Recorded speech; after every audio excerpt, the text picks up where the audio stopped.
right, welcome everyone. I guess we can start in a minute. In the meantime, you can keep introducing yourself in the chat.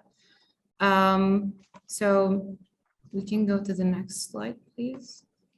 Okay, so just to let you know, we have an Arabic interpretation. You can go to the Arabic room by clicking on interpretation and clicking on the English to Arabic, but don't forget to mute the main room so you can hear the interpretation very clearly. بس عشان نخبركم احنا اليوم في عندنا ترجمة للعربي فورية. بتقدروا انه تروحوا على غرفة العربي من خلال انه تكبسوا على interpretation ومن Arabic من English to Arabic وما تنسوا تكبسوا mute المين روم عشان تقدروا انه تسمعوا الانتربريتيشن بدون ازعاج يعني noise background noise. كمان شغلة next slide please.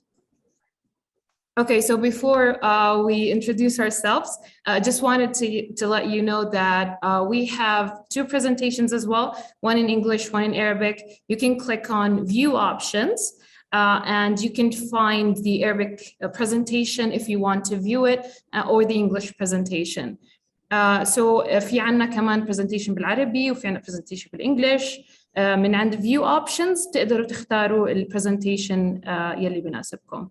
أهلا وسهلا بالجميع. منا نحنا hello everyone. I'm so sorry, it's confusing to speak in both languages, but thank you so much for joining us today. Our event on the impact of young leaders on systems change, lessons from Jordan. So this event is presented by two communities practice from the Youth Power to Learning and Evaluation Network, the Youth Systems Strengthening Community Practice, and we have Bonnie Pullitz, the Community Practice Champion, and Mike Hernandez, the Community Practice Youth Advisor, and another community from the YP2LE network, the MENA Youth Community Practice. We have Hanan Muharram, the Community Practice Champion, and myself, Maymuna, the Community Practice Champion as well. You can go to the next slide. So our agenda for today is, we did the introductions. This is the first thing. And then we will review the PYD framework, a quick review of the PYD framework, and in addition to that, an overview of the MENA Youth Community of Practice. And then the Youth Systems Strengthening Community of Practice will do a review of the Youth Systems framework. And afterwards, we're gonna pass it on to Youth Power Jordan. They will do an overview of Youth Power Jordan's program approach, outcomes, and nationally scalable strategies. Those strategies we're gonna be discussing afterwards in the breakout rooms. So we'll have two breakout rooms that we're gonna explain afterwards. And then after that, we're gonna come out of the breakout rooms, have a quick discussion about what we discussed and what brainstorming took place in the breakout rooms. And after that, we'll do some closing reflections. I'll pass it on to my colleague, Mike Hernandez, to speak more about the objectives of the event today and the housekeeping. Mike, please go ahead. Thank you, Maymuna. So everyone, hello. This is Mike from Salvador and YSS CoP. I'm very happy to be sharing with you all. I would like to ask my friend Fazia, thank you. We have some webinar housekeeping. Remember to please mute yourself when not speaking and keep your cameras off. Post questions in the chat at any time you want. We will be reading and sharing with the presenters as well. Turn on the English closed captioning with the CC button at the bottom of your screen. And this meeting is being recorded. The recording will be shared with you later at the youthpower.org. And if you have any technical issues, please do not hesitate to contact Stephanie at stephanie@makingsense.com. So please, next slide. The objectives for today are, first, we're going to learn about best practices or practitioners from the Global South on system change results framed around positive youth development. And we're going to learn about best practices and challenges of young people, policymakers, and practitioners from the Global South, for example, the MENA region, working on youth system strengthening. And at the end, we're going to establish a learning space for young people, policymakers, and practitioners from different geographical locations, north, south, south, to share their reflections, practices, strategies, tools, and lessons learned working with youth and youth systems. So we'll have a very heavy agenda today, and we're very happy that you guys are here. Thank you very much. Thank you so much, Mike. Just a quick overview of what is the PYD approach, or the positive youth development approach. So the PYD programs are programs that recognize young people's inherent rights and result in youth who have assets which could include so many things like education, like training, vocational training, of course, and generally just something that could bring them knowledge or skills. And which results in their ability to leverage those assets by maybe having positive identity, and they could plan for the future and make the future a better place. And then which results in their ability to contribute to positive change for themselves and their community, which is when they are surrounded by an enabling environment, which gives them a safe space to innovate and to learn. And the PYD approach just collects all those, their assets, their agency, their contribution, and enabling environment to make to empower youth and make them great agents of change for their society. And one of the communities that follow the PYD approach is the MENA Youth Community Practice. And I would like to invite my colleague and friend Hanan to talk about the MENA Youth Community Practice more, to know more about it. Please go ahead, Hanan. Hi, everyone. Thank you, Mike, and thank you, Maimouna. Thank you, everyone, to join us today for our event. As Maimouna mentioned about BYD, I would like to say that MENA Youth Community Practice, as a result of BYD, the community of practice is one of the larger youth power network launched in March 2021.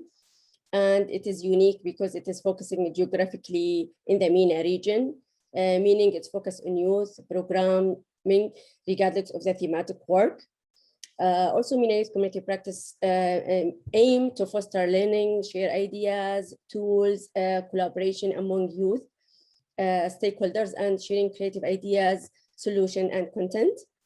Also, MENA Youth works on targeting youth development practitioners, organizations, donors from the region, or those who are working for its highlight the voices of practitioners and youth from the region. MENA Youth also works on four main activities: learning webinars, broadcasts, blogs, and resources sharing. All consider the Arabic language as primary language for our activities. Now I will give the floor to Bani to talk about youth system strengthening. Good morning, everyone. It's really exciting to be here. I have to say, from someone who first heard the term positive youth development in 1990 from a woman named Karen Pittman here in the United States, it's amazing to see how the concepts and the research that's been done and the underlying principles are allowing us to be here today in this discussion. So it's very exciting. So the Youth System Strengthening Community of Practice is really a space where we wanted to open up some opportunities for people to share the lessons that they're getting from doing work at a level that's beyond program and practice, but really is making a sustainable change at a systemic level, so that when the donors leave, the external donors that have been helping to fund some of these things leave, that the country, the locality, the work that's going on is sustained and actually changes outcomes for not just 100 or 1,000 or 5,000 young people, but millions of young people in countries where we're working. So this framework came to be from some work going on with the Youth Systems Collaborative, which came together about 4 years ago. And we're using it as part of the YSS community of practice for people to tell their stories, so that we could get deeper and share more and exchange more about what's really making a difference at the systems level. The next slide. So you'll see the Youth Systems Collaborative is a wonderful network of international organizations who have come together. First, these are competitors who are sitting around the same table, learning from each other and sharing about what we're learning about systems change impacting youth outcomes globally. And this is where the framework came out of, and it's a very exciting and very dedicated group of people. And we hope to be sharing more about some next steps for what will be going on later in the fall. So now I'm going to introduce Mohammed Bani Mustafa, also known as MBM. So MBM has worked with USAID Youth Power as a senior program manager on youth engagement and policy development, and in the last year as a deputy chief of party. He's currently a consultant with Global Communities, and he has a wide set of experience focused on community and youth outreach and engagement, youth capacity building, developing long-term relationships between youth and national partners, and youth inclusion in decision-making processes, civic engagement, national networks, and national scalable strategies, which is what we're going to be learning about this very, very important work that's been going on in Jordan. So Mohammed, MBM, over to you. Thank you so much, and good evening here from Amman, and good morning to those who are still in the morning there. I'm so glad to be with you today, so glad to talk about USAID Youth Power. And before we go to the develop national scalable strategies under USAID Youth Power, just to brief you about USAID Youth Power program. It's a 5-year program invented by Global Communities and funded by USAID, aiming at improving opportunities, well-being, and civic engagement for youth by strengthening, establishing, and increasing access to local systems and programs that serve youth. Next slide, please. So the journey of this program, the 5-year journey, had intended results: increased awareness and use of existing programs and positive opportunities by youth, improve the quality of available services, strengthened engagement of youth in development of new activities, and create opportunities for positive youth engagement, in addition to improving and enabling the environment for positive youth engagement in Jordan.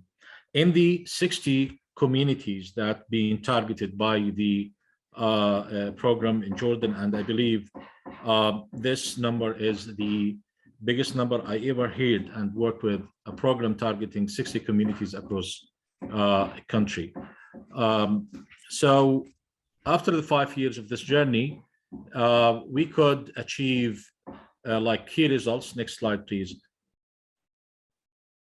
USAID Youth Power, after this journey, long journey, 5-year journey, 75% of the youth participants reported increased preparedness to enter higher education or vocational training or labor market. We could establish more than 244 avenues for positive youth development, more than 1,600 youth who assumed leadership roles in new activities. 584 youth initiatives were designed and led by the youth, and here I'm talking about the implementation. Almost 79% of the youth reported positive value and recognition by adults. But how we could achieve all of this, I think the 3 national scalable strategies we developed under USAID Youth Power had an essential role in that. So youth in governance, one of the strategies enabling the youth to communicate and engage with officials in Jordan and communicate their challenges to the officials and decision makers. Youth economic empowerment, taking into consideration the challenges that we are facing economically here in Jordan, and youth leaders and influencers. And here we'll be talking about the youth networks established under USAID Youth Power. First strategy, the youth in governance. Actually, from the early beginning, we identified that there is a need to promote for the culture of advocacy among the youth instead of blaming the service provider, because it was noticed from the beginning that the youth, every time they start talking about their concerns and issues and challenges, they just start blaming the service provider. So we inspired the youth to be active part of the solution instead of blaming the service providers. Also, we identified that there is a need for the youth to be aware of the community needs and aware that they have the standing to suggest solutions. Therefore, we established VAN, Volunteers Ambassador Network, a youth network, about 300 youth from all the 60 communities, all the governorates, highly motivated youth, activists, change makers who are sincerely willing to serve their communities. And from there, the learning journey started with the VANers under this component or this strategy, the governance. They received a training and mentorship to be capable to lead youth to youth mobilization and advocate for their needs and challenges. To be capable to set their priorities, to be capable to practicing their listening, because listening is an essential part of solving the problems, to be capable to identify their audience, and of course, to learn to propose data based on evidence. And for instance, there is an exercise we used to do in every single community mapping. So the result or the findings of the community mapping in each single community enable the VANers to better understand their needs, resources, opportunities, and priorities. Also, to facilitate youth ownership and to continue the learning journey, we partnered with the Ministry of Youth at the national level on the National Youth Strategy 2019-2025. The VANers themselves identified 3 pillars in line with their priorities to be worked on: youth and education and technology, youth and entrepreneurship and economic empowerment, youth and engagement and effective leaders. So the learning journey just started and continued. The youth start practicing the skills they learned through the meetings with decision makers, hundreds of meetings with decision makers, and they become more confident. The decision makers become more willing to host and to engage with the VANers because they see something different. They see people, youth, who come to their offices, approach them with solutions, not just to blame them about the lack of services, etc. We thought that one of the key tools to communicate with officials in Jordan or decision makers is a policy paper. So we provided training to the VANers on how to develop a policy paper, and we linked them with the with sector experts while they developing the policy papers.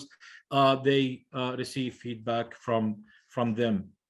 In addition, and to continue the learning journey, we partner with civil society organizations like RASID, and we have Dr. Amir, the director of RASID, with us today, and Ibrahim, one of the VANers. And RASID consider in Jordan one of the key local policy influencers at the national level. Also, we partner with CASE, another institution. It's King Abdullah II Excellence Center for Excellence, a training hub for public sector excellence at the national and the regional level. With RASID, the VANers, they received intensive trainings on how to do a research, how to read, how to do interpretation for laws, how to complete a field observations in your priority area. With RASID, the VANRs start developing 24 policy papers, 24 initiatives. The policy papers tackling issues like education, transportation, tourism, employment, etc. And RASID took the lead and continue the learning journey. They linked the youth, the VANRs, with a network of local experts while they were gathering the data, analyze the data, and developing the policy papers. A network of local experts who served as coaches gave feedback to youth throughout the process, and also connecting them, the VANRs, with municipalities, CBOs, media, and I think this helped a lot the youth to build a network of safe resources and relationships. The VANRs with RASID could create linkages at the national level. The 4 groups who worked on developing a policy paper tackling the education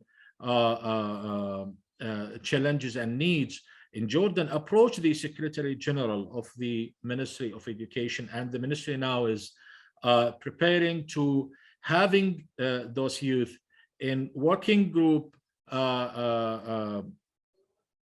in working groups to contribute to the education strategy needs in Jordan 2022-2050.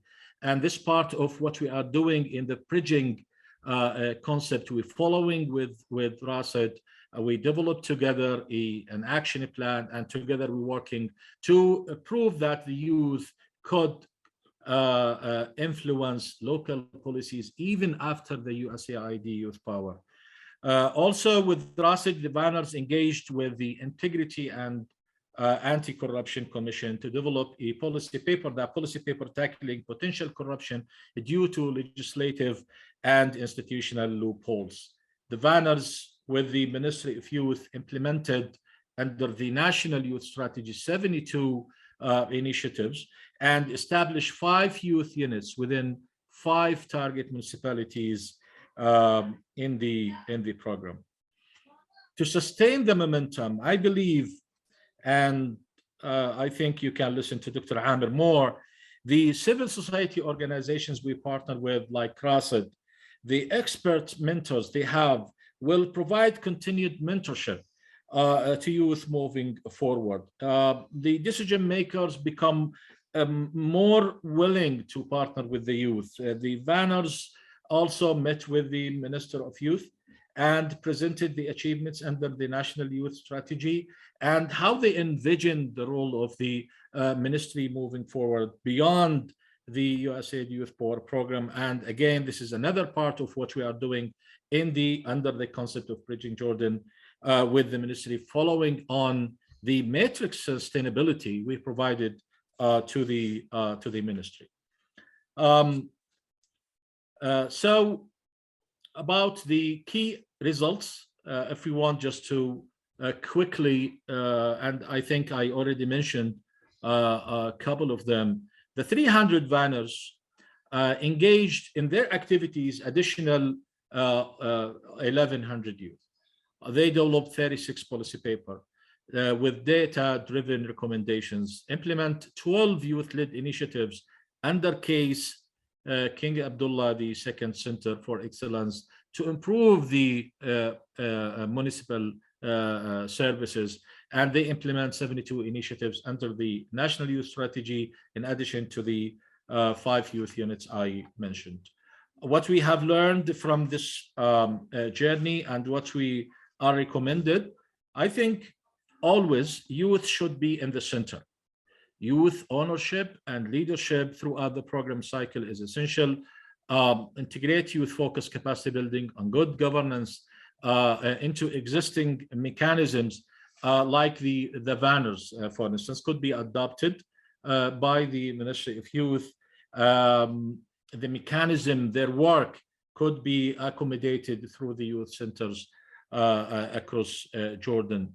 Establish formal government partnership from the start, create mechanisms for youth participation within national government, and establish and formalize youth units across municipalities. And as to the youth units, I'm following with the youth there, the banners. So far, 2 of the units are officially considered within the organizational structure of the municipalities, like the youth unit in Kufranje, another youth unit in Ajloon, Governorate, the youth unit in Kufranje. Even the mayor, he decided to allocate 5,000 JDs as a budget for the youth unit to support them in their activities. That's for the or regarding the first strategy. The second one is about youth economic environment. I think USAID Youth Power approach to youth economic empowerment positioned youth as like primary decision makers. So themselves, they identified the interest areas. Themselves, they identified the needed skills and resources under the interest areas to be capable to develop business concepts. So what we did, firstly, we partnered with industry experts from private sector, and we have a Green Tech with us today as one of the partners, one of the grantees under the Innovation Fund under USAID Youth Power. So the partners or the grantees, the thematic areas grantees, provide market-driven training, mentorship, and networking opportunities. And the training initially they provided was, I called like foundational training. And after the foundational training, I believe the youth, they become like more aware about their interest area. Like, is this for real what we want? I want to approach agribusiness and deep in agribusiness and establish my project in agric or something else. And the only thing I believe it's worth it to be mentioned here, USAID Youth Power mentored the partners or the grantees just only in one thing, in applying the positive youth development approach, because I think this was like essential step to shifting away the perception of the grantees or the partners from conventional youth programming, which views youth as recipients of services, to youth who take ownership and leading the decision making in terms of the design and the implementation. The youth with the under the supervision of the grantees or the partners, they received grants to fund their business concepts. But ahead of that, for instance, the agric business, Green Tech, they provided a technical training and business training to the youth, because every single grantee was working with a group of youth. And after that training, so it was the second level of capacity building, the foundational training. The second training is the technical training, the business training in the interest area. So they provide training about agriculture, renewable energy, about water techniques, etc. So the youth themselves again conducted landscape analysis for their interest under that thematic area, again to make sure that this is what I really want. And at the end, after the interest area is defined, finally, Green Tech provided a specific technical training about that specific technical idea. Like Sally, we have Sally with us today, and Sally established her farm using hydroponics techniques as an irrigation method. In addition to the grants under the grantees, also we have the in-kind grant fund, and we awarded about 153 grants to individual grants to the youth. To enable the environment as well, the partners or grantees support the youth in creating linkages. The USAID Youth Power program supports the youth in creating linkages between each other. to leverage each other. So if I have a youth who become an expert in graphic design, he will do logos, for instance, for other youth initiatives. Also, the program, we raised their awareness because we believe it's essential on legal environment of business. So to understand basic rules around taxes, registration, and labor. And finally, the youth launched their concepts, launched their businesses. So far, I think this number, maybe now it's more than 30 youth registered their businesses. Some of them choose to maybe continue piloting their initiatives. Others choose to wait or postpone registration over concerns about paying taxes. So the results in numbers under the economic empowerment strategy, 153 youth business concepts awarded in kind, 108 youth-led initiatives under thematic grantees, 648 youth received in demand vocational training, more than 10,000 youth received soft skills, life skills, and training. What we have learned from all of this, I think you need to start with the needs and the passion identified by the youth. This is essential. Then recognize that the youth entrepreneurial journey takes time, and the youth, they need to recognize this as well. Define the youth business modeling. For instance, those who I mentioned, the youth, they still maybe they postponed the registration or still piloting their businesses. It could be the ideal support to be maybe providing them with advanced business training and business modeling, branding, to refine the concepts and marketing penetration, in addition to creating targeted businesses to business to business, business to government, or business to consumer linkages. And finally, the third strategy is about the youth leaders and influencers. The youth networks I mentioned in the introduction that we established under USAID Youth Power, and VANRs, you know, I spoke about VANRs as one of those youth networks. But in general, all the youth networks established under USAID Youth Power,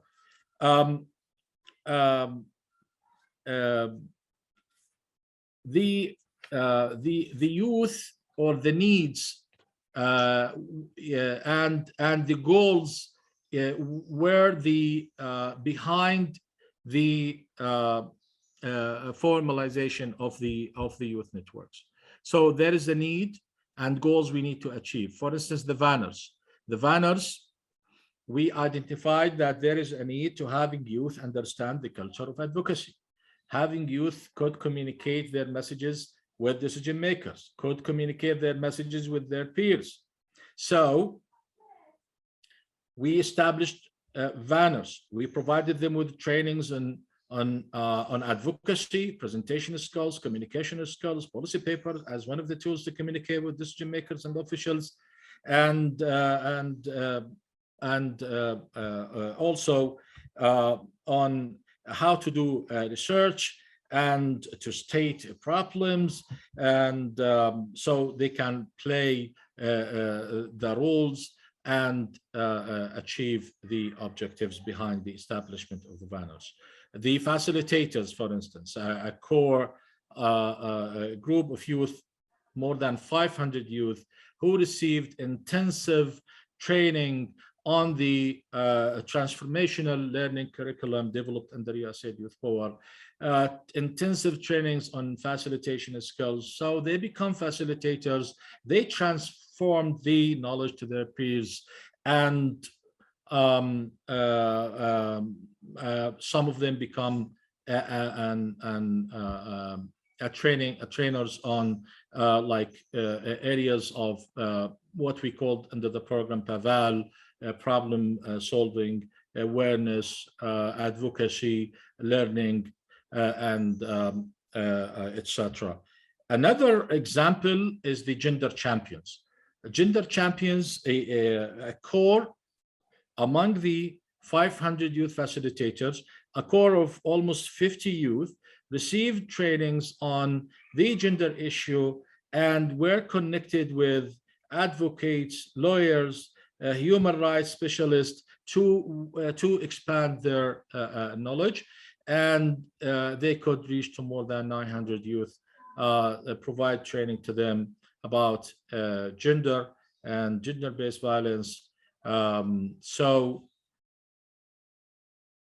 again, the youth network established under USAID Youth Power, these youth themselves on their own, they took the lead to mobilize other youth, other peers in the target communities and transfer the knowledge to them. In numbers, and I think I mentioned some numbers about the banners, for instance, the 300 banners across the 60 communities reached to more than 1,100 additional youth in their activities and led 72 initiatives under National Youth Strategy, in addition to the youth units I mentioned. The Gender Champions grew to a group of 300 youth, and they established national level partnerships for gender-based violence awareness and prevention. The facilitators reached more than 11,000 youth and contributed to hundreds of youth-led initiatives.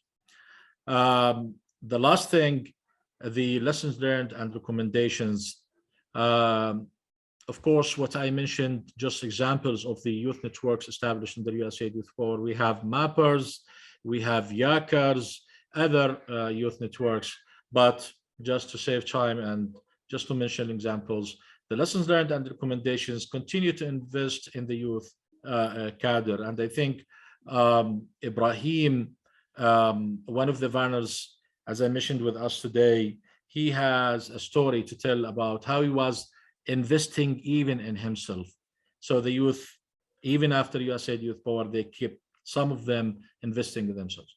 Establish dedicated partnerships with national level entities, formalize youth cadres into NGOs, business or other official entities. And this is what part of what we are doing under Bridging Jordan with the Ministry of Youth. We following on the sustainability metrics we provided to the minister himself about how we are envisioning the role of the ministry to engage the accommodate the established youth networks under the ministry, finally formalize and expand youth units.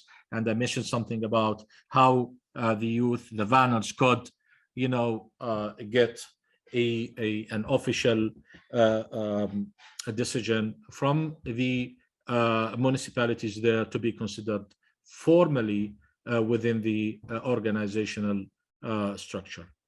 If I'm not mistaken, I think that's it. Thank you. Wow.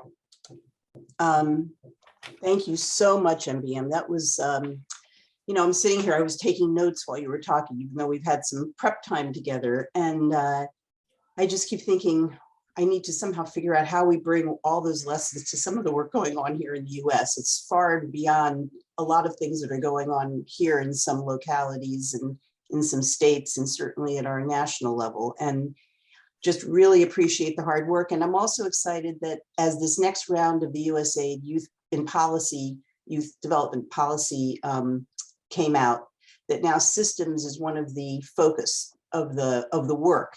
And so when we're thinking about results that would be measured over time, that hopefully as part of the work of a major donor, we'll be able to see sort of results at the systems level beyond the youth level, but what's really happening so that that can be measured over time.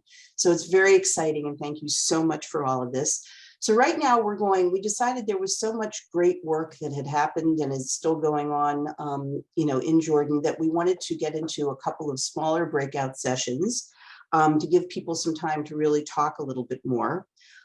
You're going to be able to self-select and go into one of two groups. This is going to be for a half an hour, and then we will come back. Each group, as part of their work, there will be a Jamboard that will capture some of the discussion and any suggestions that we'll come back and present. So we're going to go into two groups. One will be in Arabic and one will be in English. You again will have that opportunity to go into either one. One is going to be focused on policy, and one will be focused on another part of the YSC framework, which is services and practices that are making impacts at the system level. So unless I've missed something, Chelsea and Stephanie, I think we can have people self-select, and then they can go in, and we will come back in the full group in about a half an hour. Hello, everyone. Hi. Well, that was, I hope both groups were good. Ours was with Dr. Bassem and Sally was wonderful and learned a lot and so much to do. Mike, my colleague Mike was doing a Jamboard from our group, and I know there's one from the other one. Mike, will we be able to put one up and talk a little bit about it?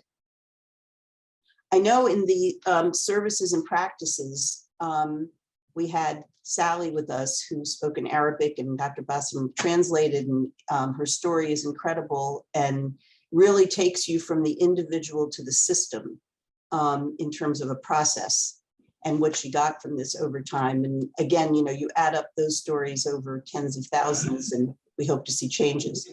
So can we put up the Jamboard, or I'm not sure how to do that. Let me know if you see my screen. Coming.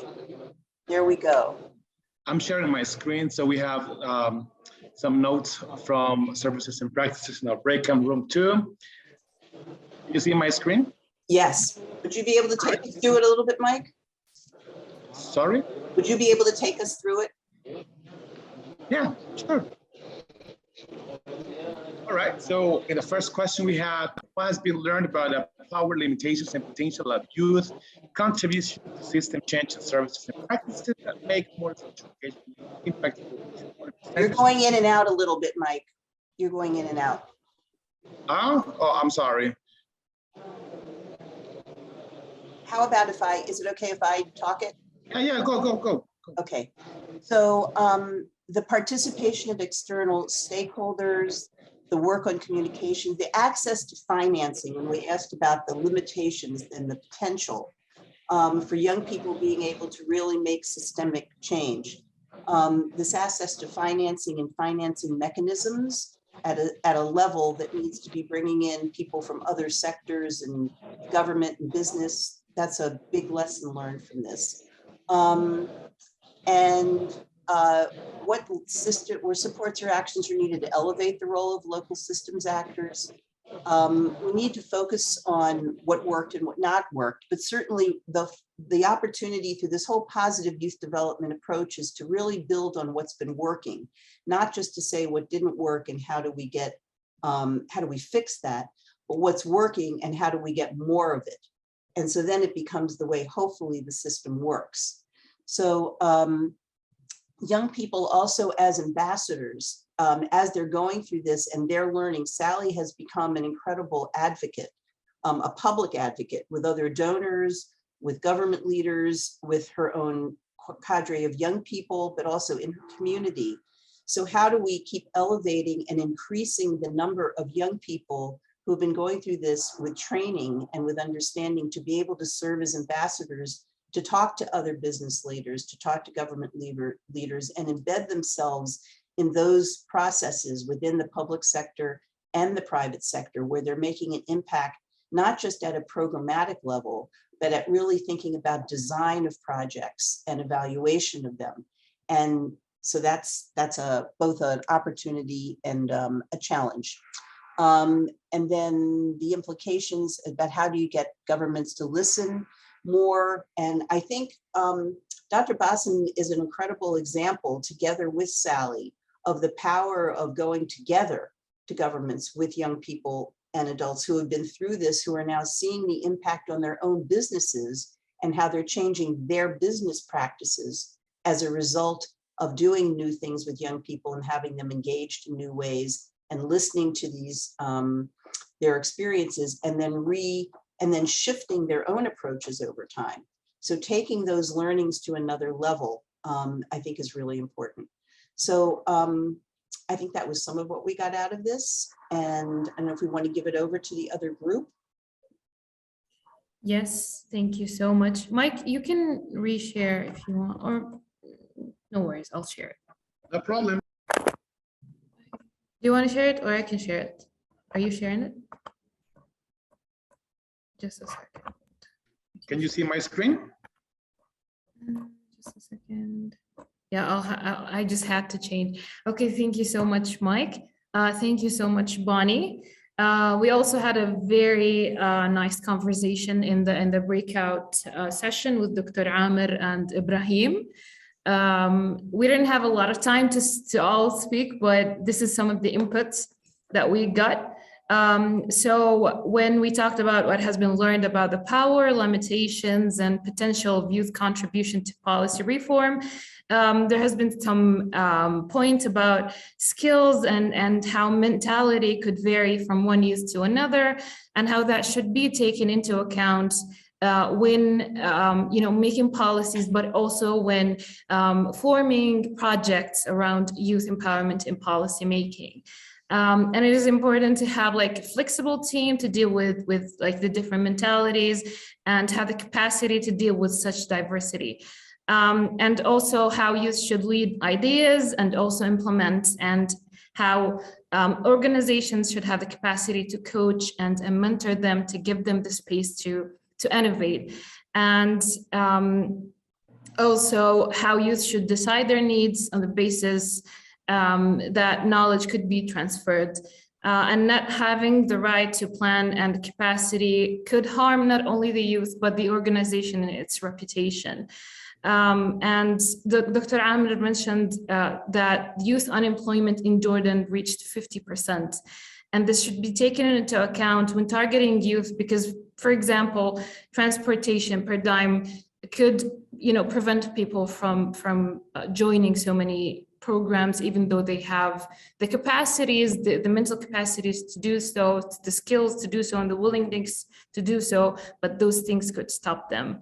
And some youth response from Ibrahim, he said that youth should invest in their knowledge and skills and tools available for them, but also decision makers and organizations should make these things, accessible, to those tools accessible.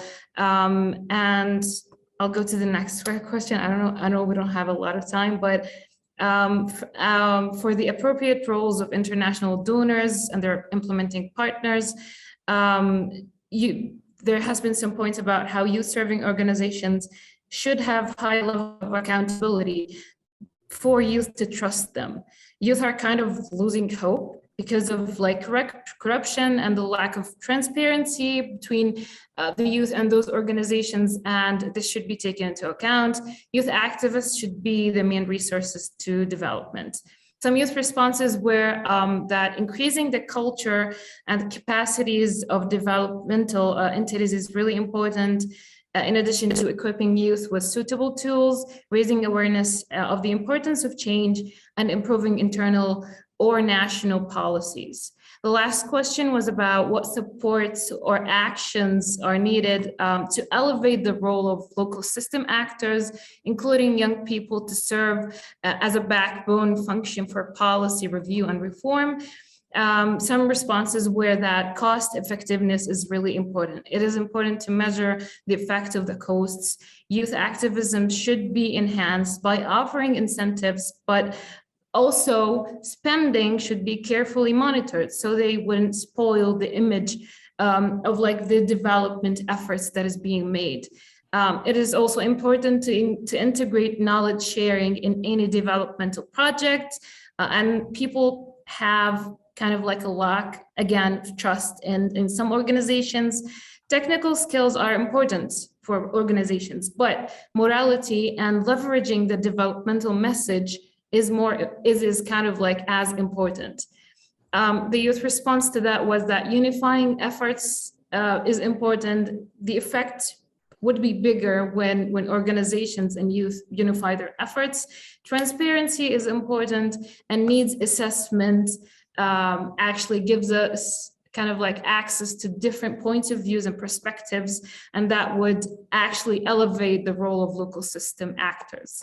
And that was it from us, and I'll turn it back to, I guess, Stephanie, or I don't know. And thank you for listening.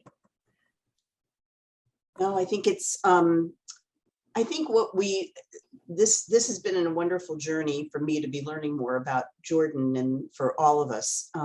There's a lot more to learn, and there should be some, I hope, some further, digging into what only happened during the course of the project, but what really has become sustained, and what it takes to sustain it, and if it falls back, how it moves forward again. So, I mean, this is a lesson learned for lots of, not just Jordan, but others. I don't know, Maimouna, if you have some other thoughts. Or Hanan? Hanan, if you want to speak, go ahead. I think she can't hear us. Okay. That's okay. Well, I'm just going to be quick. It was really interesting to listen to some numbers, but also to some thoughts in the breakout session. As a young person from Jordan myself, I could agree with most of what has been said.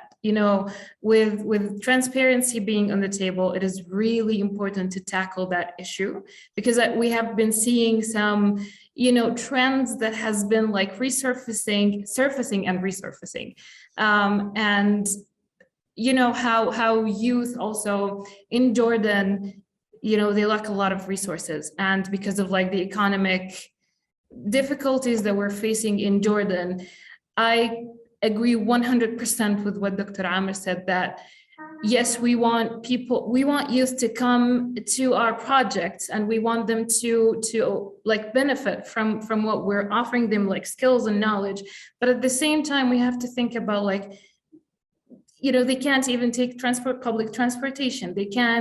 They want food. They want some like basic stuff to be able to come to those trainings, to be able to be involved in policies. So we have to think about a lot of things in the foundation, like in the basic stuff, to be able to bring youth forward and let them lead the scene.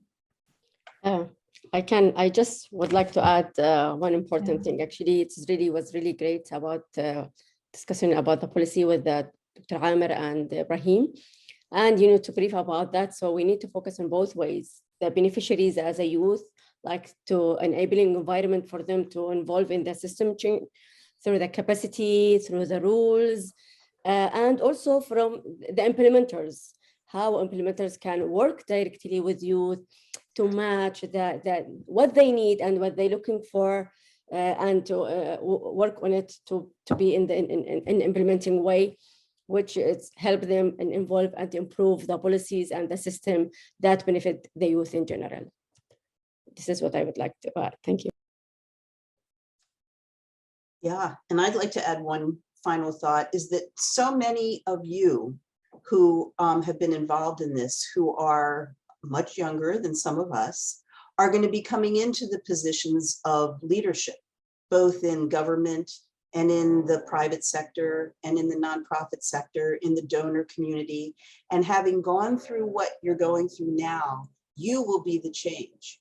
You will be making those systems and those organizations because of what you're going through now. I mean, I hope we all live to see those changes because you are experiencing it now. And when you become and you are growing into those leadership positions, my only hope is that, this is what's going to start to make these quote system changes. We got a long way to go, but it gives me hope.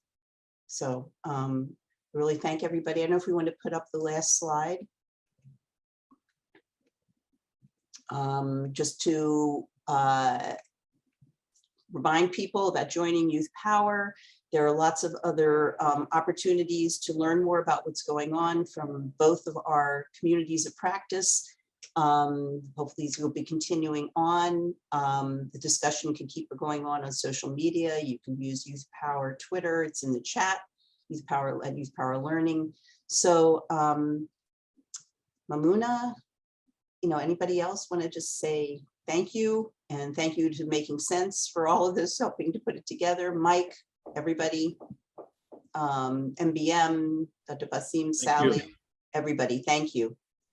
Thank you guys for so listening much. to the. Thank you all. Thank you. from Thank you Jordan. for all the hard work. It's really you. appreciated. Okay. Thank you very much. Thank you. Thanks, everyone. Thank you, everyone. We made it. Yeah. We did. Congrats. We made it. Thank you. Thank you. Okay. Bye. Bye. Bye.